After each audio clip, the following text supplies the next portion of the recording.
Oi gente, tudo bem com vocês? É a Amy aqui. Eu acho que eu finalmente consegui acertar em um cenário para meus vídeos. Vamos ver se esse vai ficar... Posso estar falando isso e aí no próximo vídeo vai ser outro cenário, porque eu sou uma pessoa indecisa. Então, gente, hoje eu tô aqui pra responder uma tag original do Clube do Corvo. Pra quem não sabe, a gente tem o Clube do Corvo aqui na internet, né?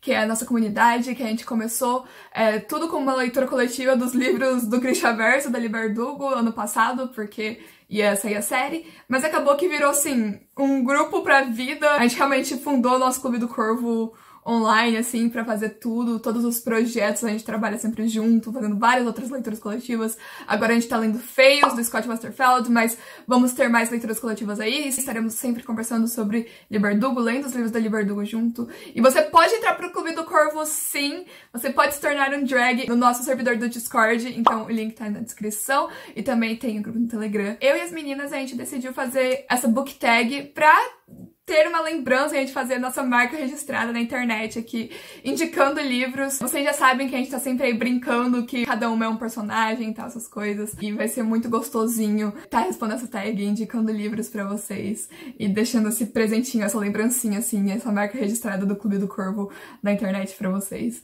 E vocês podem se sentir à vontade pra responder essa tag, beleza? Só lembre de dar os créditos pra gente. As perguntas estão tudo aí no box de descrição.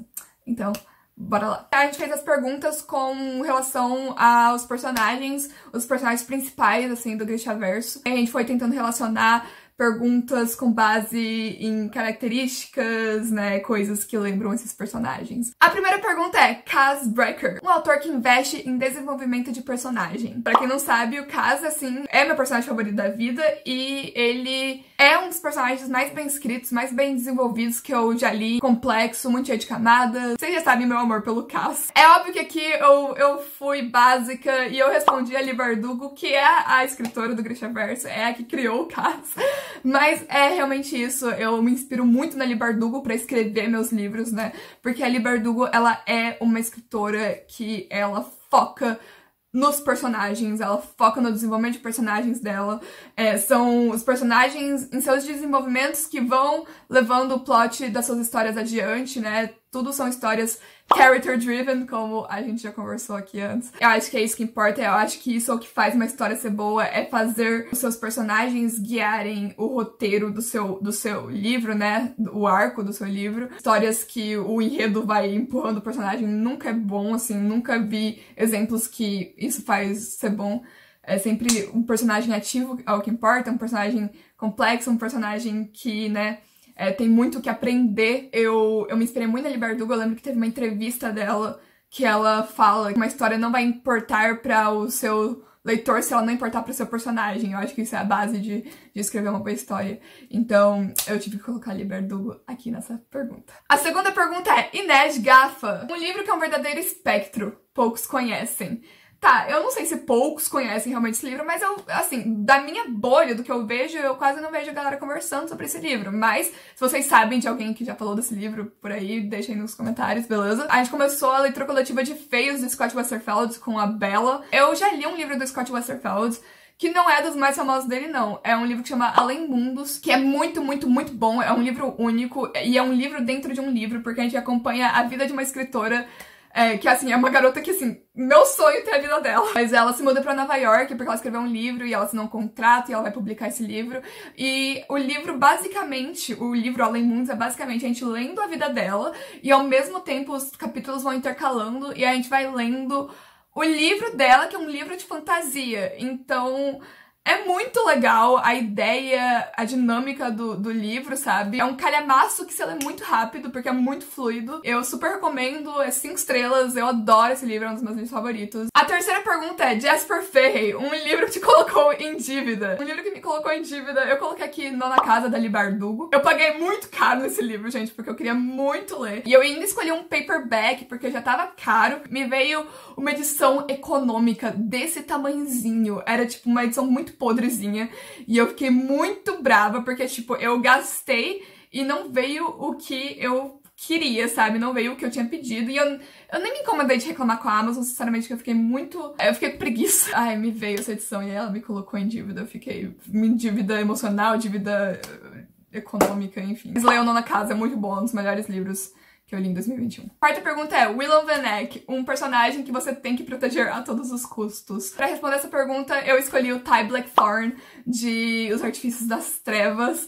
Eu amo o Ty, ele é um dos meus personagens favoritos, assim, de todo o universo do Shadowhunters. Ele me conquistou muito, eu amei conhecer ele. Não tenho palavras pra falar de Ty Blackthorne, eu amo muito esse garoto e eu quero ler mais dele. Então, quinta pergunta é, Matthias Helver, um hábito literário que todo mundo acha estranho que você tem. A gente sabe que o Matthias é dos hábitos estranhos, né? Galera de Ferreira é meio esquisita. Eu não sei, eu não tenho um hábito literário esquisito, eu acho. Eu acho que eu sou uma pessoa muito básica, gente. Não sou uma pessoa tão interessante assim. Eu não sei, sempre que eu leio um livro, eu escalo um elenco. Isso é esquisito? Eu não sei se é esquisito. Eu já vi gente que faz isso. Eu não consigo criar pessoas na minha cabeça. Sei lá, elas ficam deformadas se eu crio uma pessoa na minha cabeça. Então, eu normalmente escalo um elenco. Eu penso em celebridades que poderiam se encaixar no papel do personagem, que eu imaginaria, tipo, se tivesse um filme, seria ele, sabe? Inclusive, eu quero dizer que, quando eu li Sombriossos a primeira vez, eu imaginei o Darkling como Ben Barnes.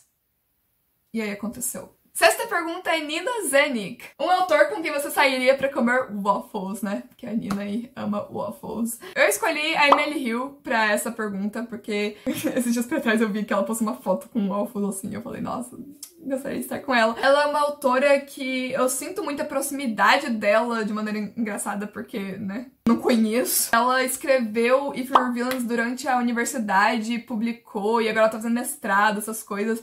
E é um caminho que eu quero seguir, então eu sinto que eu ia amar sentar com a Emily Hill e conversar sobre processo de escrita e, sabe, coisas acadêmicas e tal, essas coisas. Tipo, eu acho que eu ia amar trocar uma ideia com ela sobre If You Were Villains e sobre a vida, sabe, pedir dicas, né, pra ela. Então, a sétima pergunta é Alina Starkov, um autor, um livro, um personagem que é o seu sol literário.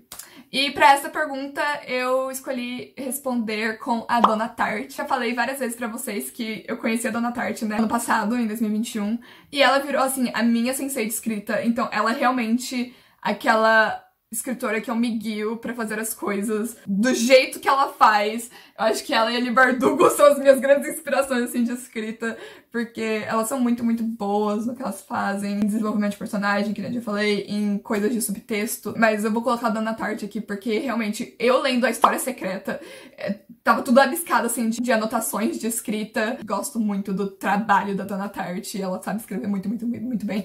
Então, Dona Tartt, que quem não sabe é História Secreta e Pintacilgo, dois livros dela, e são muito bons. Oitava pergunta é Darkling, um plot twist que fez você cair do cavalo. Eu decidi responder aqui muito básica, Game of Thrones, Guerra dos Tronos, porque, né, o final de Guerra dos Tronos tem um plot twist aí que todo mundo caiu do cavalo. Eu acho que ninguém tava esperando isso quando leu ou quando assistiu a série. Não consegui pensar em outros plot twists, mas eu amo Guerra dos Tronos, amo, amo, amo. É uma das minhas séries de fantasia favoritas, assim, e é poucas vezes que eu falo de Guerra dos Tronos aqui, eu acho. Bom, na verdade tem vídeo de Guerra dos Tronos aqui no canal, né? Mas enfim, é um dos grandes plot twists que ninguém nunca viu acontecendo e aconteceu. Nice, George Martin. Vamos escrever Winds of Winter, por favor! A nona pergunta é Nikolai Lantsov. Um livro que te deixou nas nuvens. Eu interpretei um livro que te deixou nas nuvens, né, assim, claro, como um livro que te deixa feliz, porque o Nikolai é um personagem que traz felicidade pra gente, mas também aquele livro bem criativo, né, porque a gente sabe que a gente colocou isso das nuvens porque ele tem um barco que voa, no caso. Então eu peguei um livro que é bem criativo e que me deixou muito feliz e que eu amo de paixão, que é Eu Te Darei o Sol, da Jane Nelson. Eu amo muito, muito, muito mesmo esse livro.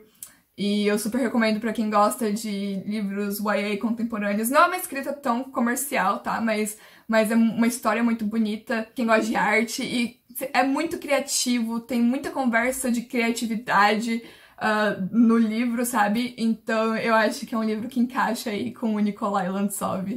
Décima pergunta é Zoya Nadzialanski. E é um autor que te surpreendeu. Eu não coloquei de uma maneira negativa esse negócio de surpreendeu, tá? Mas eu respondi o J.D. Salinger de O Apanhador no Campo de Centeio, que é um livro clássico. E ele me surpreendeu não num sentido que eu achei que eu não ia gostar de O Apanhador no Campo de Centeio, porque eu já fui achando que eu ia gostar.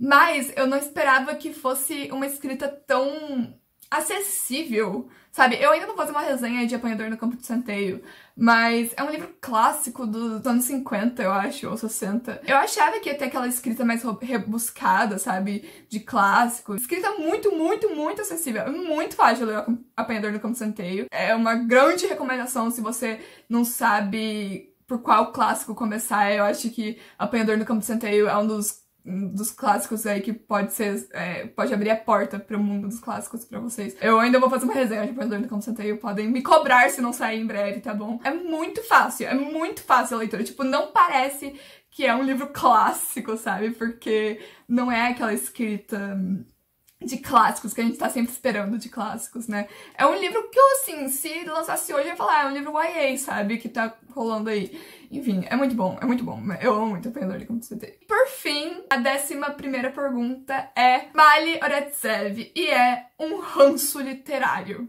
E aí, você pode falar de autor, você pode falar de personagem, você pode falar de livro, você pode falar de hábitos. E é o que eu vou falar, eu vou falar de hábitos literários, porque tem uma coisa que vem me incomodando muito recentemente. E, na verdade, me incomoda muito desde que eu comecei a estudar escrita, principalmente. Mas já me incomodava antes. E é falta de interpretação de texto. Parece que ninguém nunca estudou no ensino médio interpretação de texto, pelo amor de Deus. É pessoas que não conseguem diferenciar quando estão lendo um livro e, sei lá, o autor tá criticando algo, mas aí falam que o autor compactua com a ideia do livro. Ou pessoas que não pegam subtextos porque querem o que tá jogado ali de bandeja, em vez de querer, tipo, ir a fundo, sabe? Não querem interpretar, não querem parar pra pensar, sabe, um pouco. Eu detesto isso, detesto quando acham que as pessoas compartilham da mesma ideia de personagens que talvez não sejam de todos bons, só porque as pessoas gostam desse personagem, porque elas veem alguma coisa nesse personagem, sabe? Então, basicamente, é falta de interpretação de texto, é preguiça de ler e de pensar um pouco, sabe? Enfim, eu tenho um ranço enorme. Recentemente, várias coisas começaram a me incomodar com isso, e eu comecei a ver pessoas criticando livros e séries e filmes que claramente o autor quer alguma coisa com aquilo, quer dar uma mensagem, passar uma mensagem, e não, as pessoas acham que é o autor sendo babaca. Tem sempre como diferenciar quando você vê que é realmente o autor tendo ideias erradas e compartilhando essas ideias erradas, ok? Existe isso, que a escrita é um reflexo do autor, mas também tem histórias que o autor tá criticando, mas não, algumas pessoas não conseguem ver isso, é muito difícil pra algumas pessoas pensar, sabe? Essa é a minha raiva, esse meu ranço é gente que quer tudo lambido, tá? Mastigado. Mastiga e aí vomita na sua boca, que nem passarinho. Enfim, desculpa. Metáfora muito nojenta, mas é verdade. Algumas pessoas, alguns leitores são assim. Então é isso, gente. Eu espero que vocês tenham gostado dessa tag. Se vocês gostaram, por favor, deixe seu like, comenta aí as suas respostas. Sintam-se à vontade pra gravar elas também. Só lembra de dar os créditos novamente. Se inscreva no canal para mais vídeos de leitura, de escrita, de resenhas. E também vão seguir as corvas. Todas elas vão estar postando respostas para essa tag durante a semana. E vai ser muito divertido vocês verem as respostas delas também. É isso. Eu vejo vocês na próxima.